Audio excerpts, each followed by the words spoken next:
प्रधानमंत्री नरेंद्र मोदी ने भारत को विकसित राष्ट्र बनाने का स्वप्न देखा है। श्रमिकों को साथ लेकर भारत को विकसित राष्ट्र बनाने का काम हम सभी को मिलकर करना है। ये बात ऊर्जा मंत्री हीरालाल नागर ने रविवार को कही। वे भारतीय मजदूर संघ के जिला सम्मेलन में मुख्य अतिथि के तौर पर बोल रहे थे। उन्होंने कहा कि भारतीय मजदूर संघ विश्व का सबसे बड़ा श्रमिक संगठन है। मैं भी विश्व की सबसे बड़ी राजनीतिक पार्टी का प्रतिनिधित्व करता हूँ। हमारी सरकार श्रमिकों की समस्याओं का समयबद्ध समाधान करने का प्रयास कर रही है। विद्युत विभाग जन जन से जुड़ा हुआ डिपार्टमेंट है, इससे हर वर्ग प्रभावित होता है। उन्होंने कहा कि पूर्ववर्ती भाजपा सरकार ने उदय योजना के द्वारा विद्युत विभाग को कर्ज मुक्त कर दिया था। इसके बाद कांग्रेस की गहलोत सरकार को तकरीबन 2000 करोड़ का मुनाफा करके दिया था। इसके बावजूद 5 साल में 1 लाख करोड़ रुपए से अधिक का कर्ज लेकर विभाग को कर्ज में डुबो दिया गया। पिछले 5 सालों में ना कोई संयंत्र लगा, ना उत्पादन बढ़ा। सेंट्रलाइज सिस्टम, बड़े टेंडर के साथ ही महंगी बिजली खरीद और भ्रष्टाचार से जेब भरने के कारण विभाग कर्ज में डूब गया। अब हमने सस्ती दर से बिजली खरीद की है। अगले 5 सालों में किसानों को दिन में बिना ट्रिपिंग के 6 घंटे निर्बाध बिजली देने का काम करेंगे। कार्यक्रम में जिला मंत्री चेतन गौड़, प्रदेश मंत्री कपिल मालव, संभाग संगठन मंत्री प्रशांत खरे, जिला अध्यक्ष अमित शर्मा, विजय सिंह सहित कई लोग मौजूद रहे। बिजली के निजीकरण का कोई प्रस्ताव नहीं। ऊर्जा मंत्री हीरालाल नागर ने कहा कि राजस्थान में विद्युत विभाग में निजीकरण का कोई प्रस्ताव नहीं है। जीएसएस के उचित रखरखाव और ग्रामीण क्षेत्रों में हाइब्रिड एन्युटी मॉडल के आधार पर बिजली उत्पादन और वितरण के लिए ये योजना लाई गई है। 33 केवी जीएसएस के पास लोड का सोलर प्लांट लगाने से किसानों को दिन में बिजली मिल सकेगी। 7800 करोड़ की इस योजना को केंद्र और राज्य सरकार के बीच 60-40 में पूरा किया जाएगा। पूरे प्रोजेक्ट में 30,000 करोड़ की लागत आएगी। बिजली विभाग नॉन प्रॉफिट वाला डिपार्टमेंट है, इसलिए लोन लेना संभव नहीं है। निजी संस्था के लिए 7 से 8% में लोन लेना आसान है।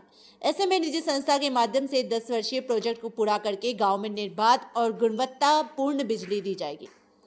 जीएसएस के हालात सुधारेंगे।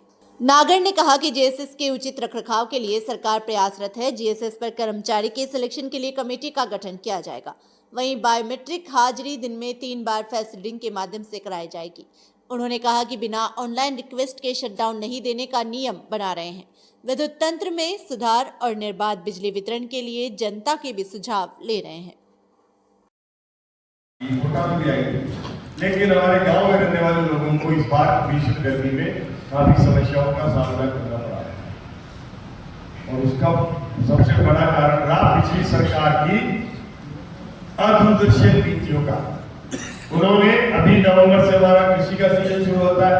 उन्होंने कृषि के सीजन में जब बिजली देनी थी किसानों को, इस समय बैंकिंग कर ली कि हम आपसे उधार बिजली ले लेते हैं। जब हम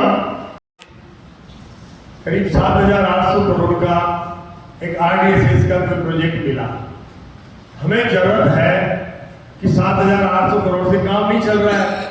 हमें गाँव की काफी फिगर अलग करने हैं, सेपरेशन करने हैं, ताकि वहां पर हम निरंतर 6 घंटे एग्रीकल्चर को बिना किसी बाधा के निर्बाध बिजली दे सके।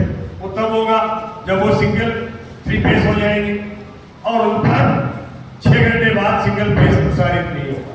अगर वहां भी 6 घंटे बाद फिर सिंगल फेज देना होगा, फिर आप समझते हो उस समय भी वहां से ट्रांसफार्मर को फेजिंग करके और सिंगल फेज से भी चलाए जा रहे हैं, तो उससे एक समस्या होगी। 6 घंटे हम निरंतर दें तो कोई किसान को समस्या नहीं है। जरूरत पड़े तो हम उसको 6 घंटे से बढ़ा सकते हैं, मेंटेनेंस करके, और उसको पार्टली पैसा दिया करेंगे। अब जरूरत है हमें 30,000 करोड़ के काम की। आज हमारे पास है 8,000 करोड़, तो काम तो हो नहीं सकता, और हो नहीं सकता तो प्रदेश को आगे लेके जाना है, विद्युत तंत्र को सुदृढ़ करना है।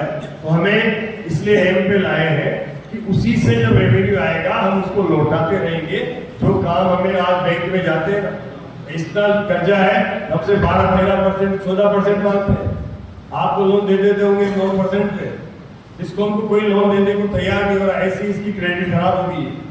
तो ये उस प्राइवेट को उसको लोन मिलेगा 7-8%, वो काम कर देगा,